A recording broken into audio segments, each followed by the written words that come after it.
साथीहरू, सफल परीक्षा सारथी युट्युब च्यानलमा यहाँहरूलाई हार्दिक स्वागत छ। सदा जस्तै आज पनि हामीले यहाँहरूमाझ बुधबारीय श्रृङ्खला अन्तर्गत गोरखापत्रमा प्रकाशित विषयगत प्रश्नोत्तरको श्रृङ्खला लिएर यहाँहरूमाझ उपस्थित भएका छौँ। आउनुहोस् ढिला नगरी सुरु गरौँ आजको यो श्रृङ्खला। नेपालको सार्वजनिक खर्च व्यवस्थापनमा देखिएका समस्या पहिचान गर्दै सार्वजनिक खर्चको कुशल र नतिजामूलक व्यवस्थापन गर्ने उपाय सिफारिस गर्नुहोस्। उत्तर यस प्रकार रहेको छ।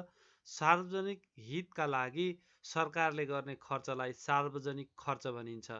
नागरिकप्रति सरकारको आधारभूत दायित्व निर्वाह गर्न सार्वजनिक खर्च अपरिहार्य मानिन्छ।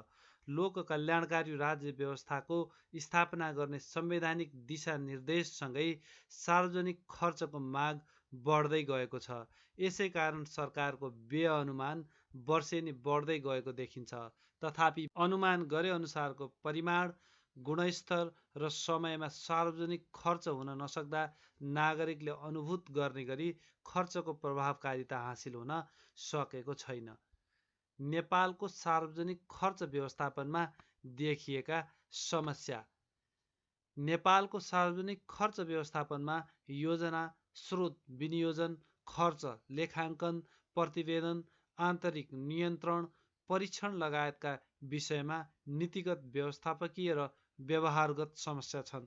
यी समस्यालाई समग्रमा निम्न अनुसार उल्लेख गर्न सकिन्छ। आवधिक योजनाका सोच, लक्ष्य तथा अपेक्षाहरू महत्त्वाकांक्षी हुनु, वार्षिक बजेट तथा कार्यक्रमले योजनालाई अनुसरण गर्न नसक्नु, साधारण खर्च र विकास खर्च विनियोजनका आधार र मापदण्ड पालना नहुनु, साधारण खर्च वर्षेनी बढ्दै जानु तर तुलनात्मक रूपमा पुँजीगत विनियोजन बढ्न नसक्नु, सार्वजनिक खर्चमा मितव्ययिता र प्रभावकारिता वृद्धि गर्ने मापदण्डको परिपालना हुन नसक्नु, सञ्चालनमा रहेका आयोजनाहरू निर्धारित समय, लागत र गुणस्तरमा सम्पन्न नहुनु, आयोजना अनुशासन कायम गर्न नसक्दा क्रमागत, अधुरा एवं रुग्ण आयोजनाको सङ्ख्या बढ्दै जानु, विनियोजनको तुलनामा पुँजीगत खर्च कम हुनु, भएको खर्च समेत अन्तिम चौमासिक तथा अन्तिम महिनामा हुने प्रवृत्ति बढेसँगै खर्चको गुणस्तरीयता कमजोर हुनु, प्रतिबद्धता अनुरूप वैदेशिक सहायता प्राप्त हुन नसक्नु, समयमा शोध भर्ना गर्न नसकिनु, सार्वजनिक ऋणको कुशल परिचालन गर्न नसक्नु, खर्चको समयमै लेखाङ्कन र प्रतिवेदन गर्ने गरी कर्मचारी र पदाधिकारीलाई जवाबदेही बनाउन नसक्नु, तिनै तहका सरकारको प्रतिवेदन प्रणालीलाई एकीकृत गरी व्यवस्थित गर्न नसक्नु, आन्तरिक नियन्त्रण र आन्तरिक लेखा परीक्षणलाई चुस्त बनाई अनियमितता र चुहावट नियन्त्रण गर्न नसक्नु, महालेखाले औँलाएको बेरुजु फर्च्यौट गरी वित्तीय उत्तरदायित्व वहन नगर्दा आर्थिक अनुशासनहीनता बढ्दै जानु, सार्वजनिक निकायका पदाधिकारीका व्यावसायिकता, नैतिकता, इमान्दारिता र सदाचारिता कमजोर हुनु, सार्वजनिक खर्चको कुशल र नतिजामूलक व्यवस्थापन गर्ने उपायहरू। माथि उल्लेखित समस्याका कारण सार्वजनिक खर्चको कुशल र नतिजामूलक व्यवस्थापन हुन सकेको छैन। यसर्थ देखाएका उपाय अवलम्बन गरेर समस्यालाई समाधान गर्न सकिन्छ। मध्यकालीन खर्च संरचनालाई तिनै तहका सरकारमा संस्थागत गर्ने, साधारण र विकास खर्च विनियोजनका स्पष्ट आधार र मापदण्डहरू निर्धारण गरी कडाइका साथ पालना गर्ने, यस विषयमा सदनमा समेत व्यापक छलफल गर्ने, संसदीय निगरानी बढाउने, सार्वजनिक खर्चमा मितव्ययिता, कार्यकुशलता र प्रभावकारिता अभिवृद्धि गर्ने, व्यावहारिक उपाय खोजी गरी परिपालना गर्ने, साधारण खर्च न्यूनीकरण गर्दै विकास खर्च विनियोजनमा वृद्धि गर्ने, आयोजना सुशासन कायम गर्न परियोजना बैङ्कमा समावेश आयोजनामा मात्र स्रोत विनियोजन गर्ने, आयोजना प्रमुख र निर्माण व्यवसायीलाई कार्य सम्पादनका आधारमा दण्ड र पुरस्कारको व्यवस्था गर्ने, आयोजना कार्यान्वयनमा अन्तर सरकार, अन्तर निकाय तथा विकास साझेदारसँग समन्वय गर्ने, कार्यान्वयन चरणका समस्या समयमै समाधान गर्ने,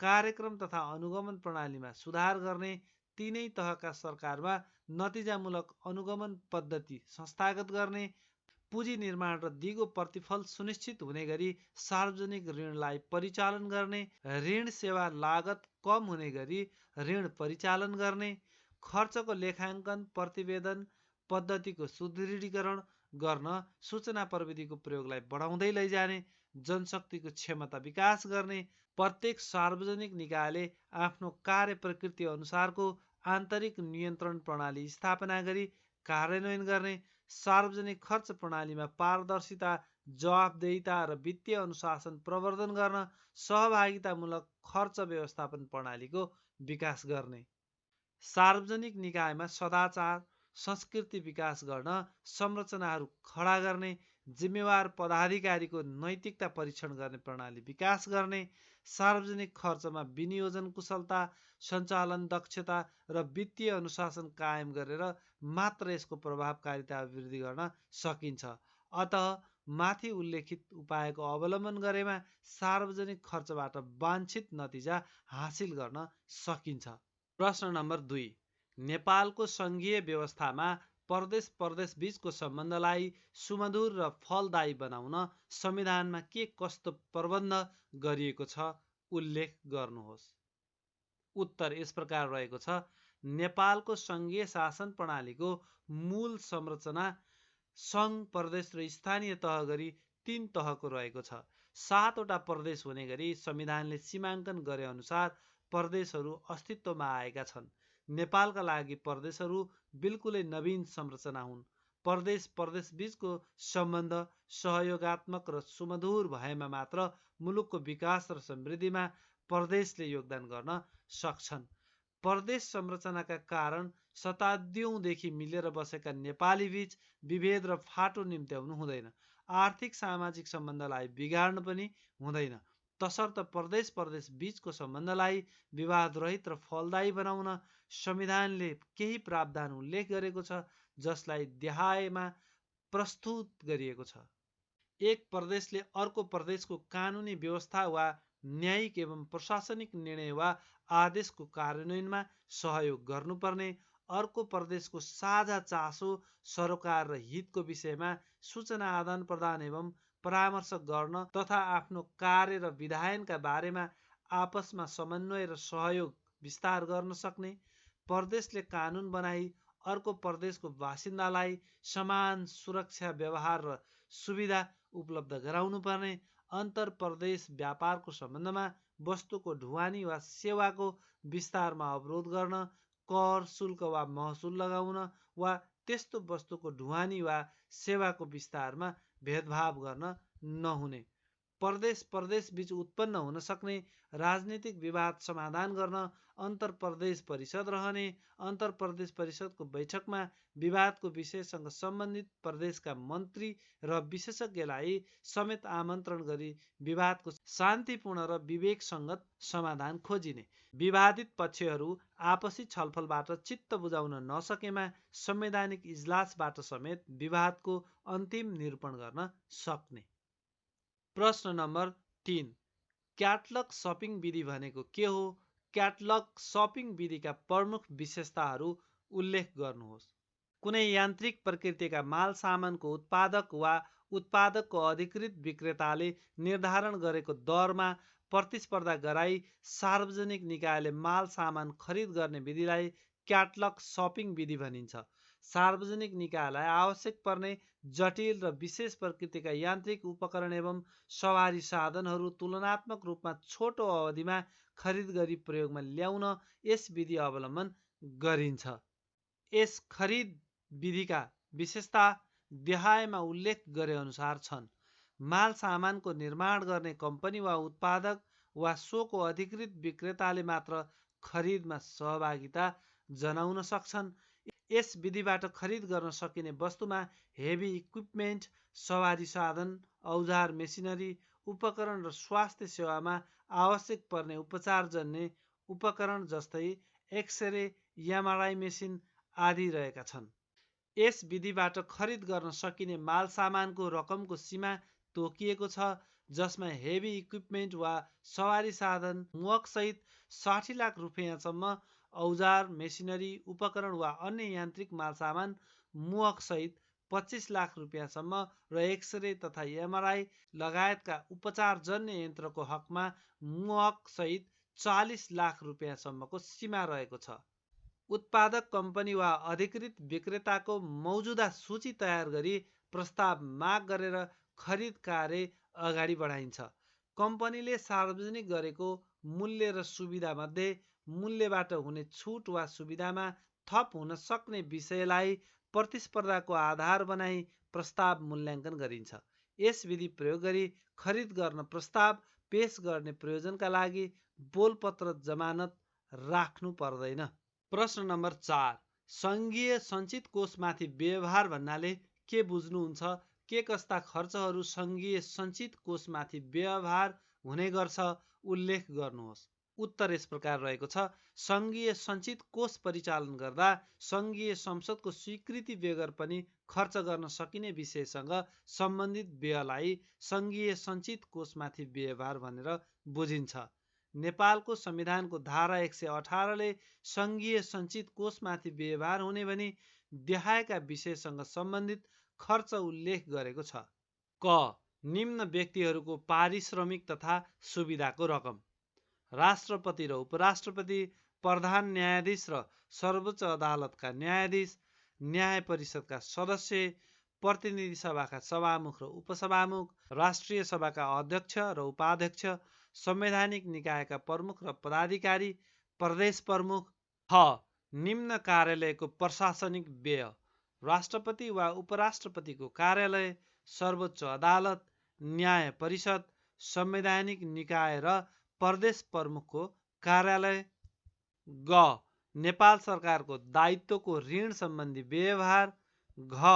नेपाल सरकारको विरुद्ध अदालतबाट भएको फैसला वा आदेश अनुसार तिर्नुपर्ने रकम।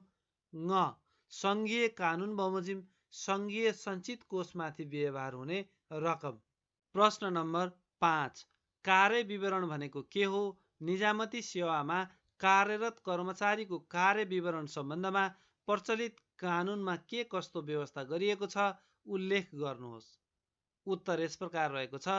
कुनै निश्चित पदले सम्पादन गर्नुपर्ने काम, प्रयोग गर्न सक्ने अधिकार, निर्वाह गर्नुपर्ने कर्तव्य, जिम्मेवारी तथा उत्तरदायित्व सम्बन्धमा स्पष्ट रूपमा किटान गरी कर्मचारीलाई प्रदान गरिने विवरण पत्रलाई कार्य विवरण भनिन्छ। सङ्गठनको स्वीकृत कार्य विवरणका आधारमा निजामती सेवाका विभिन्न पदले सम्पादन गर्ने कार्य पहिचान गरी प्रत्येक कर्मचारीको कार्य विवरण तयार गरी पद स्थापनसँगै प्रदान गर्नुपर्छ। यद्यपि व्यवहारमा यस्तो अभ्यास विरलै देखिन्छ। निजामती सेवा ऐन र नियमावलीले कर्मचारीको कार्य विवरण सम्बन्धमा उल्लेख गरेका विषयवस्तु यस प्रकार छन्। क. निजामती सेवा ऐन 2049 को व्यवस्था: सरकारले स्वीकृत गरेको सङ्गठनको कार्य विवरणको आधारमा सम्बन्धित सचिव, विभागीय प्रमुख तथा कार्यालय प्रमुखले प्रत्येक निजामती पदको कार्य विवरण तयार गरी लागू गर्नुपर्ने, कर्मचारीको पदस्थापन पत्रसँगै यस्तो कार्य विवरण र कार्य विवरण अनुसारको कामको मूल्याङ्कन गर्ने सूचकाङ्क समेत उपलब्ध गराउनुपर्ने। ख. निजामती सेवा ऐन 2050 को व्यवस्था: तोकिएको ढाँचाको कार्य विवरण सम्बन्धित सचिव, विभागीय प्रमुख र कार्यालय प्रमुखले लागू गरी यसको एक प्रति सामान्य प्रशासन मन्त्रालयमा पठाउनु पर्ने। तोकिएका पदको कार्य विवरण तोकिएका पदाधिकारीहरूले स्वीकृत गर्ने, जस्तै मुख्य सचिवको नेपाल सरकारले, सचिव वा सो सरहको पदको मुख्य सचिवले, मन्त्रालय, सचिवालय, आयोग वा केन्द्रीय स्तरका निकायका कर्मचारी वा विभागीय प्रमुखको सम्बन्धित सचिवले, जिल्ला वा इकाइ स्तरका कार्यालयका राजपत्राङ्कित कर्मचारीको सम्बन्धित विभागीय प्रमुखले तथा ती कार्यालयका राजपत्र अनङ्कित वा श्रेणीविहीन पदको कार्य विवरण कार्यालय प्रमुखले स्वीकृत गर्ने। नियमावली प्रारम्भ भएको 6 महिनाभित्र सम्बन्धित पदाधिकारीले कार्य विवरण स्वीकृत गरी लागू गरिसक्नु पर्ने। कार्य विवरणमा मूल्याङ्कन गर्न सकिने वस्तुगत आधार र सूचकाङ्क तोक्ने, कार्य विवरण लागू भए नभएको अनुगमन गर्ने, कार्य विवरण लागू नगर्ने सचिव, विभागीय प्रमुख वा कार्यालय प्रमुखलाई अख्तियारवालाले सचेत गराउने तथा विभागीय कारबाहीसम्म गर्न सक्ने, कार्य विवरणमा उल्लेख भएका सूचकाङ्कको कार्य प्रगतिको आधारमा सुपरिवेक्षकले कर्मचारीको कार्य सम्पादन मूल्याङ्कन गर्ने। राजपत्राङ्कित कर्मचारीले आफ्नो पदको कार्य विवरणका आधारमा आफूले गर्ने कामको वार्षिक कार्ययोजना बनाई पहिलो चौमासिकभित्र कार्यालय प्रमुखबाट स्वीकृत गराई सो अनुसार कार्य सम्पादन गर्ने। यसरी प्रचलित कानुनले प्रत्येक निजामती पदको कार्य विवरण तयार गरी लागू गर्ने सम्बन्धमा नेतृत्वलाई जिम्मेवार र जवाबदेही बनाएको छ। राजपत्राङ्कित श्रेणीका कर्मचारीलाई स्वयं प्रेरित भई कार्य विवरण अनुसारको वार्षिक कार्ययोजना बनाई कार्य सम्पादन गर्न र सुपरिवेक्षकलाई कार्य विवरणमा उल्लेखित सूचकाङ्कका आधारमा कर्मचारीको कार्य सम्पादन मूल्याङ्कन गर्न निर्देशित गरेको छ। गोरखापत्रको लोकसेवा आयोग विशेष विषयगत प्रश्नोत्तरको श्रृङ्खला आजका लागि यति नै। यहाँहरूलाई आजको यो श्रृङ्खला कस्तो लाग्यो आफ्ना अमूल्य सुझावहरूसहित कमेन्ट बक्समा आफ्नो प्रतिक्रिया अवश्य छाड्नुहोला। साथै हाम्रो यस च्यानललाई सब्सक्राइब गर्नुभएको छैन भने च्यानललाई सब्सक्राइब गरी बेल नोटिफिकेसन पनि अन गर्नुहोला। हस्त साथीहरू, आजका लागि यति नै। पुनः अर्को श्रृङ्खलामा भेटघाट हुने नै छ। तबसम्मका लागि बिदा दिनुहोस्। शुभ बिहानी।